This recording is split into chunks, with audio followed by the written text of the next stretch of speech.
Agora, oficialmente, bom dia, né, a todas. E nosso evento, né, tem um título, né, o nome dele é Questões Climáticas sob a Ótica Biocêntrica. Então, eu vou ler a nossa proposta, né, e a nossa programação. A Abraço tem como um valor intrínseco caminhar de mãos dadas pela disseminação e enraizamento de uma cultura biocêntrica. Neste Junho Verde, nos propomos a dialogar sobre a ótica biocêntrica para as questões climáticas. Para tanto, o convite é aprofundar este tema que nos é precioso, pautado pela biodança, a cultura biocêntrica. A cultura biocêntrica coloca a vida e seus processos no centro das preocupações éticas, sociais e ecológicas. Oferece uma perspectiva singular sobre as questões socioambientais e climáticas que estamos vivendo neste momento. Sob essa ótica, as emergências climáticas não afetam somente a vida humana em sua pluralidade, mas principalmente afeta todo o tecido da vida na Terra, inclusive a própria Terra. A declaração dos ecossistemas, a perda de biodiversidade e as alterações climáticas são vistos como resultados de um modelo de desenvolvimento antropocêntrico, que prioriza o crescimento econômico sobre a vida e a saúde planetária. A ótica biocêntrica propõe o cultivo de uma relação mais harmoniosa, respeitosa e de compreensão sobre a interdependência entre todas as formas de vida. Defende políticas socioambientais que promovam e assegurem direitos fundamentais à vida. A cultura biocêntrica desafia a cada um de nós a repensar suas práticas e a adotar um modo de vida que reconheça a intrínseca valia de todas as formas de vida, esperando um futuro mais afetivo, acolhedor, equilibrado e sustentável para o planeta como um todo. Nosso objetivo com esse evento é refletir sobre as questões climáticas e seus impactos a partir da perspectiva biocêntrica, bem como motivar ações de participação e engajamento da Abraça e de seus associados. Então, para as pessoas que vão assistir, né, ouvir depois, e para os que estão presentes, que a gente tenha um belíssimo encontro e com certeza será muito frutífero e quem sabe a gente consiga tirar ações que realmente consigamos pautar no nosso dia a dia, individual e coletivamente. Então, passo a palavra para a Wanderleia, nossa presidenta. Pois é, eu estou aqui ouvindo, né? Cada vez que a gente escuta, algo move em nós. Então, bom dia, mulheres, e não é à toa que somos mulheres, esse planeta precisa das mulheres, né? Quando eu olho assim, eu digo, o chamado, né, é nosso também como mulher, e, e como mulher a gente sabe bem o que são os ciclos, né? A gente compreende bem esse lugar dos ciclos, seja pela própria natureza da lua, como seja pela própria natureza das estações, como seja pelos nossos ritmos internos. Né? E por que eu trago isso? Porque, para nós, o princípio biocêntrico, as questões que falam sobre esse olhar biocêntrico, ele é mais do que uma fala, né? Ele é uma vivência. Ele nos convida à vivência. Né? Então, enquanto facilitadora de biodança, e aqui somos todas facilitadoras, a gente faz esse processo interno de integração de uma identidade que nos coloca nessa dimensão de micro e macrocosmos, nessa dimensão de compreendermos como parte desse todo, né? E a partir do nosso compromisso como facilitador é criar as condições para que isso também aconteça em quem está com a gente. Né? Na família, no trabalho e nas relações que a gente vai desenvolvendo. Então, pensar em cultura biocêntrica é esse lugar de que eu tenho uma consciência de que modelo é esse que eu vivo hoje, mas que há caminhos para que eu possa fazer essa transição, ou esse enfrentamento, ou essa resistência, ou essa possibilidade de um novo viver. Né? E a partir desse novo viver, esse, esse agir, né, diante das circunstâncias que a gente está hoje vivendo, e a gente tem amigos do Rio Grande do Sul que também biodanceiros que estão passando por essa vivência antecipada do que é o impacto de uma questão climática. Então, quando a gente fecha esse mês de junho, que desde 2022 foi declarado como o mês do meio ambiente, isso para que se transformasse no ato político também. Hoje nós olhamos essas datas que até então eram celebrativas como datas políticas. Então, fechar esse mês de junho é abrir as novas possibilidades, e esse abrir é a partir do lugar que nos encontramos e daquilo que temos como propósito. Então, com essa minha fala, eu quero apresentar a Adriana.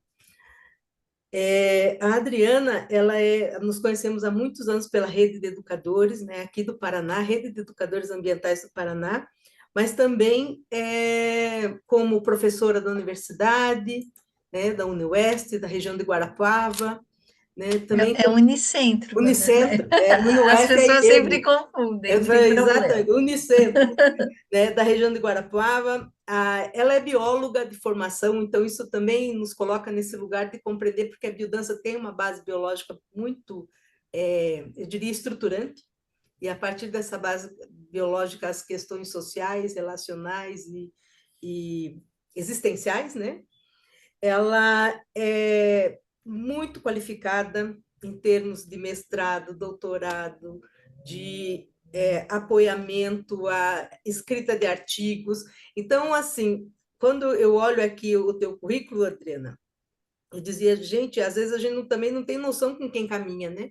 E é tão bom caminhar com quem tem um currículo tão qualificado. Mas eu diria que o melhor da Adriana é a pessoa que ela é a mãe que ela é e a companheira, assim, para caminhar juntos. Então, eu gostaria de apresentar desse lugar, que você venha para a roda a partir dessa qualificação de gente que você carrega, dos princípios que você qualifica, valoriza e insiste em cada encontro que nós temos, numa dimensão bem delicada, que é essa das políticas públicas, né, do olhar do agir biocêntrico ou do agir sistêmico e do complexo do qual você faz parte. Passo a palavra, Adriana. Bom dia, né? Bom dia a todas as mulheres maravilhosas que estão aqui, né? Sendo amigas da Vanderleia, né? Já gosto de todas vocês, né? Eu agradeço muito a Vanderleia pelo convite, né? Nós já nos conhecemos há alguns anos, né? Compartilhamos de alguns espaços da mesma luta. Vanderleia já esteve aqui em Guarapuava algumas vezes, contribuindo com os nossos eventos, né? Com todo o seu conhecimento, e agora é um prazer estar com vocês, né? A biodança, assim, eu tenho muita afinidade, o pouco que eu sei é pela Vanderleia e pela Renata, né? Fico feliz que a Renata esteja conosco também, e foi um desafio para mim pensar o que eu iria dizer hoje para vocês, né? Falar de educação ambiental, falar da emergência climática, já venho trabalhando há algum tempo, né? E agora fazendo essa conexão com esses princípios da biodança, né? Me provocou muitas reflexões, né? Fiquei pensando, apresento alguns slides, não apresento slides, né, Vanderlei, que eu comentava com você ontem, e acabei aproveitando alguns que eu acho que pode fazer sentido, né, e contribuir com essa reflexão, né, lembrando que vocês têm, né, como centralidade a vida, né, e isso é muito importante, isso também faz parte de algumas reflexões nossas da educação ambiental, e agora falando sobre emergência climática, né, a gente percebe que a vida realmente precisa, né, ter esse foco, essa centralidade, porque a vida está sendo ameaçada, né, pelo que nós vivenciamos hoje. Não só a vida humana, mas todas as formas de manifestação da vida, né? Inclusive as bases de sustentação da vida, né, estão sendo ameaçadas nesse momento. Então é muito interessante um grupo de biodança, né, querer refletir sobre isso e pensar, né, como que vocês podem se engajar, que ações vocês podem implementar. Tudo isso é estar trabalhando, de certa forma, né, na implementação de políticas públicas da área ambiental, né, das mudanças climáticas, né, é fazer com que tudo isso se mova, se efetive, né, e promova as transformações, né, tão desejadas. Então, vou aqui apresentar o slide. Deixa eu ver, é que eu não estou acostumada a mexer aqui no Zoom. Aonde que seria share screen, né? Adriana, nós te colocamos agora como co-anfitrião para que você possa, né, fazer essa atividade, tá? Ah, Veja. legal. Deixa eu ver se seria assim. Vocês me dizem se está aparecendo? Sim, Sim? sim. Sim, Ah, legal. for em formato, daí se quiser tela cheia, né? Porque ele está em formato de apresentação do PowerPoint. Isso. Isso. Muito bom, Adriana. Então, tá, clima, políticas públicas para o enfrentamento e cuidado com as populações, né? Imagino que vocês sejam de formações variadas, de área de atuação profissional variadas, então eu vou trazer vou me concentrar na questão de alguns elementos importantes para a gente refletir, né, a emergência climática, né, e fazer uma correlação com os princípios da biodança. Mas me desculpem se eu não conseguir fazer essa correlação muito bem, né? Porque meus conhecimentos sobre a biodança ainda são muito rasos. Então, eu trago primeiro essa questão desse conceito que vem sendo muito discutido hoje, que é do antropoceno. Quem é da educação ambiental já está mais familiarizado, os outros eu não sei em que medida estão, né? Então, veja, a emergência climática é uma das principais consequências da interferência antrópica no ambiente, não é? Aí o antropoceno, ele diz o quê? Que seria nós estaríamos agora numa nova era geológica, né, que descreve que o período em que a atividade humana se tornou a principal força que interfere no ambiente, não é? Então, quando a gente fala de emergência climática, a gente percebe que é um problema complexo, né, um problema de gravidade sem precedentes, né, considerado até como uma das grandes ameaças hoje, né, que a humanidade enfrenta, não é? E essa grande ameaça, ela foi imposta pelo quê? Pelas atividades humanas, ou seja, tendo o ser humano como centro de tudo isso, ou principalmente as atividades humanas, né? Que chegaram a tal ponto que conseguiu definir uma nova era geológica, né? Claro que ainda esse conceito está em discussão, né, por cientistas da área, mas é inegável que, né, nós provocamos transformações no planeta como um todo, né? E isso tem ameaçado e comprometido a existência da nossa espécie e de outras, né? E aí vocês propõem como centro, então, a vida, né? Que seria, né, um movimento diferente em relação ao ser humano como centro, ou atividade humana.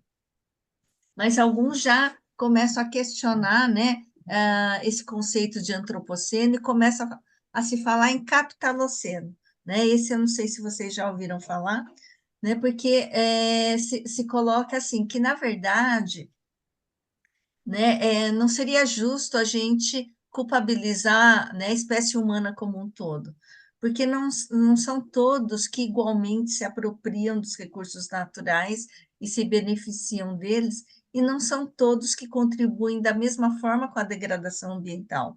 Então, se coloca no centro outra questão que seria o quê? Essa sociedade capitalista, essa nossa forma de organização social em que alguns, né, têm acesso aos recursos, se beneficiam deles, enquanto outros, né, sofrem, né, do que a gente chama de injustiça ambiental, e agora a gente também começa a discutir a questão da justiça climática, né, porque não todos são afetados, né, da mesma forma. E aí pensar sobre isso é muito importante para a gente começar a entender quais seriam as causas, né, de chegarmos, né, a esse nível de degradação socioambiental que nos ameaça a todos. Aí agora eu trago um pouquinho, então, né, do que fica mais aparente para nós quando a gente fala em emergência climática, mudanças climáticas, crise climáticas, todos esses termos estão sendo, né, questionados, problematizados, né? O termo que a gente usa atualmente é emergência climática em função, né, de enfatizar que nós estamos em situação de emergência, não é? Que realmente a vida está ameaçada, ou pelo menos o modo de vida como nós o conhecemos, né? Esse está realmente sob grande ameaça. Então, o que a gente costuma ver, né, pelos meios de comunicação? Os eventos climáticos extremos, né? Especificamente no Brasil, como já tocou a Vanderleia, né, nós, nos últimos meses, né, estamos acompanhando, né, o que vem acontecendo no Rio Grande do Sul. Nós sabemos que a causa não é uma causa única, que é só da emergência climática. Tem uma questão de relevo, tem uma questão de ocupação de áreas que não deveriam ter sido ocupadas, mas não dá para negar que a emergência climática, com o aquecimento global, potencializou, né, o que acontece lá hoje, chegando a um nível que nunca tinha chego praticamente, né? E isso, né, chamou a atenção do Brasil como um todo, do mundo também, né, deixando, eu acho que muitos daqueles negacionistas do clima hoje, né, já repensam, né, se realmente se eles continuam nessa posição de negar, né, a questão das mudanças do clima. Outra consequência, né, bastante divulgada é a desertificação, é a alteração dos regimes de chuva, o aumento de temperatura, né? Isso a gente vê no mundo inteiro, né? Estados Unidos, Europa agora estão passando por ondas de calor, né? Perda da biodiversidade, né? Acidificação dos oceanos, derretimento das calotas polares, aparecimento de novas doenças, né? Nós aqui, né, sabemos que a questão da dengue foi intensificada também, né, pelo aumento de temperatura, imigração de povos e injustiças, né, climáticas, né? Eu acho que aqui no Brasil, pela primeira vez, a gente começa a discutir também a questão dos refugiados do clima. Então, são coisas, né, Vanderleia e Renato, vocês devem lembrar do nosso curso há 2 anos atrás, que nós vínhamos apontando para tudo isso, mas sabíamos que iria acontecer, mas não tão rápido e nem tão próximo de nós como que a gente viu acontecer no Rio Grande do Sul, né? E agora novamente vendo no Mato Grosso as queimadas, né, e tudo mais. Isso demonstra que as políticas públicas em relação às mudanças climáticas são mais do que urgentes, mas não adianta, não são suficientes as políticas públicas, mas é importante que haja o quê? Vontade política, senão elas não se implementam. E também é importante que haja o engajamento de todos nós. Mas se não tivermos clareza, né, dessas problemáticas, fica difícil a gente, né, se engajar e participar desse movimento, né, de transformação, de transição que é tão necessário.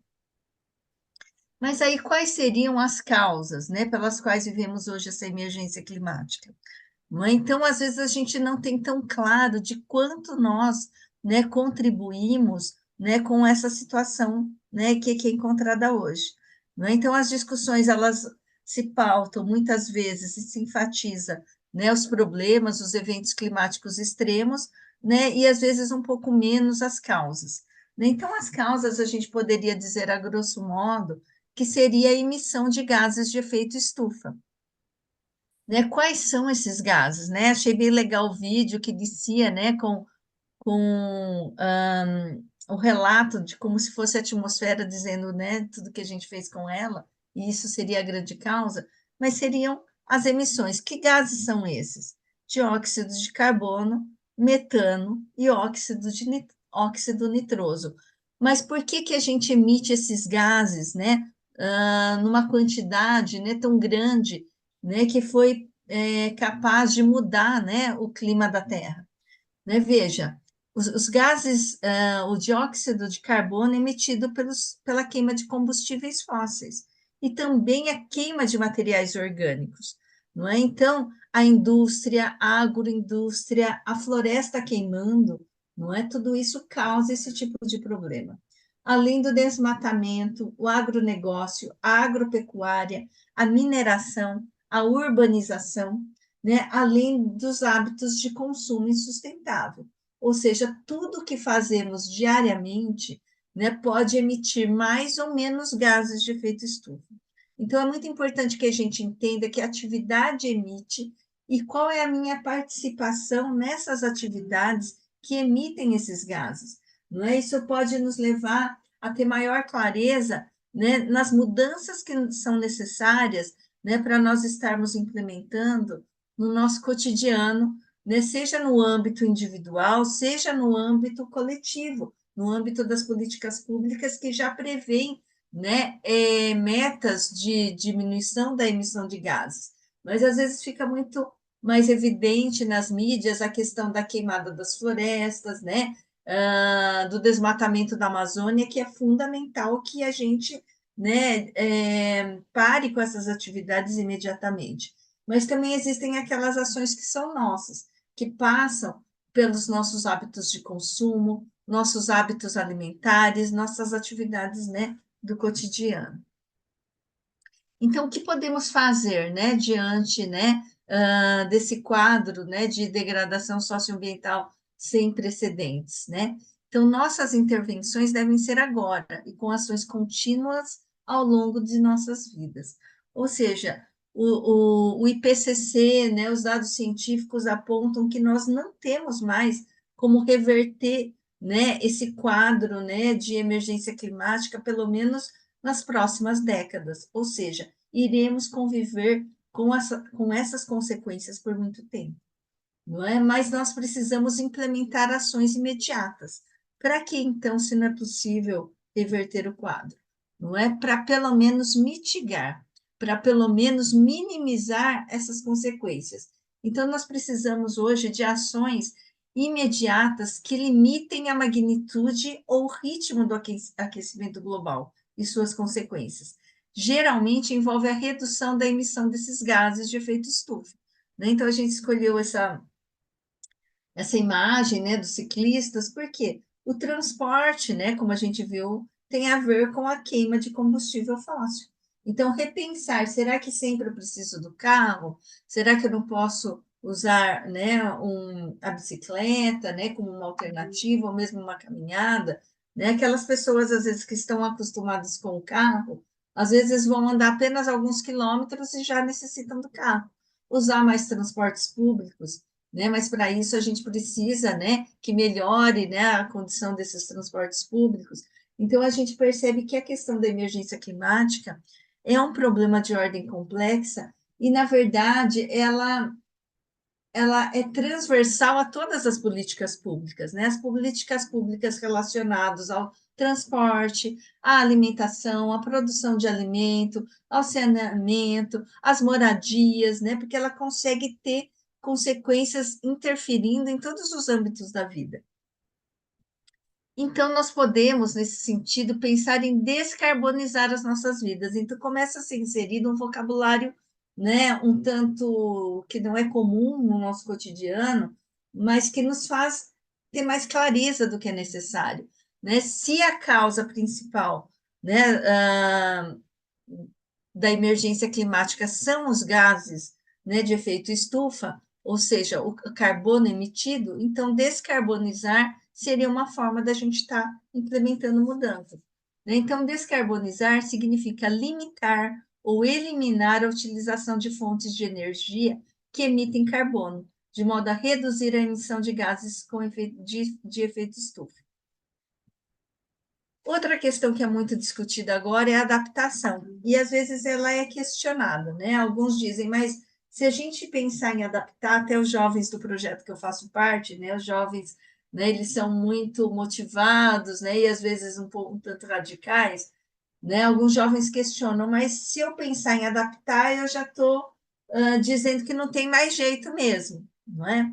Mas, infelizmente, como eu disse, né, os dados científicos apontam, reverter a curto prazo e médio prazo não será possível. Mas nós precisaremos sobreviver durante esse período de transição. Então, ações de adaptação são fundamentais, né? Então, a adaptação às mudanças climáticas pode ser entendida como uma série de respostas aos impactos atuais e potenciais da mudança do clima, com o objetivo de minimizar possíveis danos e aproveitar as oportunidades potenciais.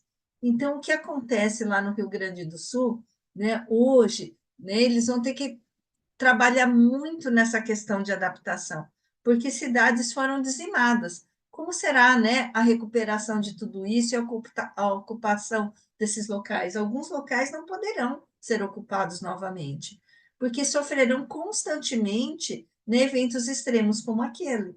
Ou se pensar na ocupação de determinados lugares, isso vai ter que acontecer em outros patamares, né? Pensando em construções, né? Em formas de adaptação, para que, né, os próximos eventos não tragam tantos prejuízos, tanta morte, tantas pessoas desabrigadas, né? Então, são questões agora atuais, né, que a gente vai precisar agora estar repensando. E o que nós precisamos, então, em termos, né, desse enfrentamento? Algumas características importantes. Primeiro, comprometimento, engajamento, porque sozinho nós não temos condição de enfrentar problemas dessa dimensão. Consciência, ampliação da nossa consciência em relação à nossa responsabilidade diante desse quadro. Né? Hábitos saudáveis, então nós teremos que implementar mudanças, né, também individuais, né, no nosso cotidiano, no nosso modo de vida. Precisamos de criatividade, né, porque são coisas novas, né, em termos de desafio, né, e precisamos criar, né, novas formas de enfrentar e participação. E aí agora eu trago um pouco de Morin, que é a perspectiva, né, de educação ambiental que eu venho trabalhando, né, já venho trocando algumas ideias com a Vanderleia, com a Renata, e eu acho que Morin contribui, né, tem uma proximidade com a visão da biodança, né, que a biodança traz um olhar sistêmico, né, e Morin bebeu, né, na teoria dos sistemas para cunhar a teoria da complexidade, né, que evoca, né, também essa ligação, essa conexão, né? Essa conexão em diferentes dimensões do ambiente, essa conexão entre nós, essa conexão entre as diferentes políticas públicas, né? E que a gente pode estar agora repensando tudo isso, né? De como que a gente pode promover essas ligações. Então, veja, Morin realiza um movimento de duas frentes, aparentemente divergentes, antagônicas, mas a seu ver inseparáveis. Trata-se de reintegrar o homem, ou seja, o ser humano, entre os seres naturais, para distingui-los nesse meio, mas não para reduzi-lo a esse meio. Trata-se, por consequência, ao mesmo tempo, de desenvolver uma teoria, uma lógica, uma epistemologia da complexidade que possa convir ao conhecimento do homem, ou seja, do ser humano. Por que eu trago isso? Porque teve uma conversa minha com a Renata, né? A gente discutindo educação ambiental, quando ela falou que a biodança traz um princípio biocêntrico, né? Que é a vida como centro, né? Tirando as atividades humanas, o antropocentrismo, ou a questão do capital como centro, que se a gente for pensar bem, essa forma de organização social baseada no capitalismo, né? Que vem, né, provocando, né, essa degradação socioambiental. Mas eu dizia para a Renata que há um tempo atrás a educação ambiental também tentou trazer a vida como centro, sair do antropocentrismo, que é o que eu trouxe lá, que justifica nessa era do antropoceno, não é? Para trazer para o biocentrismo, mas muita gente na educação ambiental, não sei se a Vanderlei acompanhou isso na educação ambiental, fizeram uma crítica severa ao biocentrismo, a vida como centro, porque eles diziam que seria reduzir o ser humano às outras formas de vida, não é?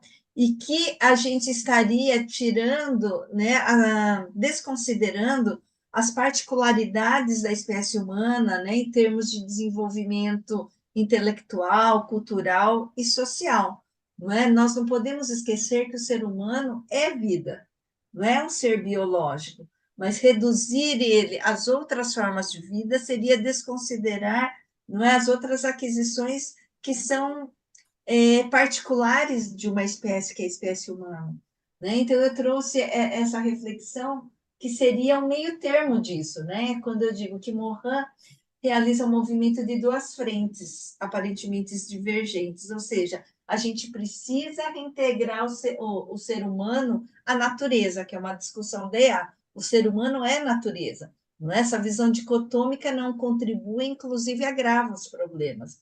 Mas esse ser humano, ele faz parte da natureza, mas ele também tem características diferenciadas, não é? Em termos de desenvolvimento intelectual, social e cultural. E essas características diferenciadas, por um lado, ampliaram seu poder de ação sobre o ambiente, justificando a degradação que a gente vivencia hoje, mas também traz potencial para a gente reverter esse quadro, não é? Eu acho que é nisso que a gente precisa se concentrar. Aí também trazendo um pouquinho da perspectiva complexa da EA, que eu acho que a gente pode fazer um paralelo, né, com a biodança, não é, com essa questão, né, de um olhar mais sistêmico, onde se promove a ligação, a integração, né? Então, na educação ambiental, a gente já fala, né, que nosso conceito de ambiente é socioambiental, não é só natureza, a gente integra o ser humano, né? E a gente entende que natureza e sociedade estão intrinsecamente conectados, tanto um como o outro interfere, né, e modifica o outro. Mas aqui em Morin a gente consegue complexificar um pouco mais. Que ser humano é esse? O ser humano, ele tem a sua dimensão social, que é aquela que é a mais enfatizada no âmbito de uma educação ambiental crítica, mas não podemos esquecer que o ser humano é um ser biológico e também ele possui uma dimensão individual, né, com a sua subjetividade, com seus valores e suas emoções, que de certa forma interfere nesse ser humano biológico, nesse ser humano social. Tudo isso está integrado. Então, o ser humano não é só o social e nem só o biológico, e nem só um indivíduo com sua subjetividade. Tudo isso é um ser humano, né, integrado. E o ambiente, ele também não é só natureza, como a gente já discute na EA, né? E essa natureza, né, a gente estaria considerando a dimensão biológica e física do ambiente, mas o ambiente também é social, né? E na educação ambiental, então, a gente visa integrar esse ser humano com o ambiente, mas seria esse ser humano que é complexo, com esse ambiente que também é complexo, não é? Então, a complexidade aí ela fica um pouco mais evidente, demonstrando que existem outras conexões, outras interrelações que são importantes quando a gente começa a pensar nessa relação sociedade-natureza, quando a gente começa a pensar quais seriam as consequências dessa problemática socioambiental e, mais especificamente, da emergência climática, ou seja, aonde nós podemos estar atuando, não é? E aqui vocês podem se enxergar em relação aos princípios da biodança, que muitas vezes vocês vão estar atuando no âmbito do indivíduo, né, promovendo essa dança, essa conexão entre vocês, essa conexão com a natureza, mas a partir dela fazendo outras conexões com a vida, com o social, né, com a natureza. Aí Morin fala da reforma da vida, né, que eu acho que tem muito a ver com vocês, com a biodança, que pode, né, trazer essa reflexão um pouco mais, de forma mais evidente, até do que na educação ambiental, né? O Morin fala que é importante a gente reformar a vida. E aí ele diz que essa reforma da vida impõe-se justamente onde a nossa civilização produziu um mal-estar interior, em meio ao bem-estar material, onde as insatisfações psicológicas foram orientadas na busca incessante de satisfações materiais, né? Então, eu acho bem interessante porque, né, ele coloca essa questão do mal-estar interior, né? A gente vê que nós estamos vivendo um momento que a gente fala de degradação socioambiental, mas também psicológica, não é? Nunca se viu tantos jovens com depressão, né, com crise de ansiedade, síndrome do pânico, né, os índices de suicídio só aumentaram. Tudo isso é o reflexo de como nós organizamos enquanto civilização, de como nós nos organizamos socialmente, numa sociedade pautada, né, na exploração dos recursos naturais, na exploração das pessoas, né, em que a gente, né, esquece que ser humano é ser humano, não é? E buscando o quê? Apenas o bem-estar material, né? Mas criando um grande mal-estar interior. Tudo isso, né, eu vejo que são indicadores, um termômetro de que as coisas não vão bem, né? Nem em termos ambientais, da natureza, social e individual do psicológico. E a causa, né? A causa é a mesma, não é? Então, esse modelo, né, de desenvolvimento nosso predatório, baseado no ter, no capital, gera todo tipo de injustiça, né? De injustiça ambiental, de injustiça social, não é? E de sofrimento psicológico. Aí Morin, então, nos convida, né, a refundar a ética, né? E vejo que vocês também estão pautados na ética, né, vocês da biodança, que seria regenerar as suas fontes de responsabilidade, solidariedade. Significa, ao mesmo tempo, regenerar o circuito de religação, indivíduo, espécie e sociedade. Não é? Então, são coisas assim muito importantes que, às vezes, a gente da educação ambiental acaba passando meio que direto ao enfatizar, né, a questão da dimensão coletiva e social, que é fundamental, mas ela perpassa questões de espécie e questões de indivíduo. Aí, né, Morin ele fala de uma ética complexa. O que seria essa ética complexa? É de esperança ligada à desesperança. Em que medida essa esperança está ligada à desesperança? Então, ela conserva a esperança quando tudo parece perdido, né? Então, quando a gente olha os relatórios, né, ambientais mundiais, é difícil a gente não cair numa desesperança, porque, né, os cenários que o próprio IPCC nos coloca, né, para os próximos anos, né, eles fazem uma previsão de cenários mais otimistas e menos otimistas, mas todos são ruins, né? Então, nesse momento em que tudo parece perdido, a esperança sabe que o inesperado pode acontecer e que na história o improvável aconteceu com mais frequência que o provável. Aposta no potencial genérico, criador, regenerador do ser humano. Por isso acredita na metamorfose que produziria um renascimento da humanidade. Né? Aí Morin diz: o sentido que eu dou, enfim, à ética, caso seja necessário um termo que englobe todos os seus aspectos, é o de resistência à crueldade do mundo e à barbárie humana. Não é? Então, eu penso que a gente está diante disso, não é? Esse quadro, né? Esse modelo de desenvolvimento econômico, né? Ele está agonizante, né? Ele chega num extremo, né? De crueldade mesmo em relação ao planeta, às pessoas, não é? Nós precisamos, né? De uma mudança profunda, né? Sorrentino fala de uma revolução, né? Morin fala de uma metamorfose, mas tudo isso indica que não dá mais para a gente só ficar discutindo, refletindo. Claro que tudo isso é necessário, precisamos já agir. Mas agir em que sentido? Né? Precisamos agir em todos os âmbitos. Precisamos nos engajar nos coletivos para termos mais força, né? Para contribuirmos com que as políticas públicas de fato sejam implementadas, porque se elas só existirem no papel, sem o engajamento das pessoas, né, elas não acontecerão.